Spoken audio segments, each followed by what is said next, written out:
YouTube videos కావచ్చు, patterns కావచ్చు, లేదంటే ఆన్‌లైన్ క్లాసెస్ కావచ్చు, ఇప్పుడు నేను స్టార్ట్ చేసిన బూటిక్ కావచ్చు, అన్నిటికి ముద్ర అనే నేమ్ తీసుకున్నారు గదా! దానికి ఉన్న రీజన్ ఏంటి? యాక్చువల్‌గా ఇప్పుడు ఈ క్వెషన్ ఆడియన్స్ దగ్గర నుంచొచ్చిందా? నీ దగ్గర నుంచొచ్చిందా? ఆడియన్సే అడిగారు మ్యామ్. ఓకే. మన ఆడియన్స్ దగ్గర నుంచి చాలా సార్లు ఈ క్వెషన్ విన్నాను. కొందరైతే కాల్ చేసి కూడా అడిగారు. "మేడం ముద్ర మీ పేరా? మధుర మేడం ఉన్నారా?" అని చెప్పి చాలామంది అడిగారు.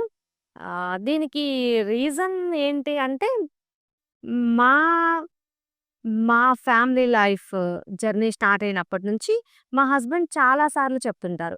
"రమా నేనేదైనా ఒక బిజినెస్ స్టార్ట్ చేస్తే దానికి ముద్ర అని పేరు పెట్టాలి.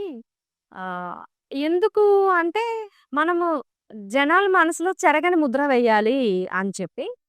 అలాగా నేను ఫస్టు ఇట్లా నేనొకటి ఒక చిన్న షాప్‌లాగా పెడదాము అనుకున్నప్పుడు నేనడిగాను. ఏదైనా ఒక పేరు పెడదాము అని చెప్పి.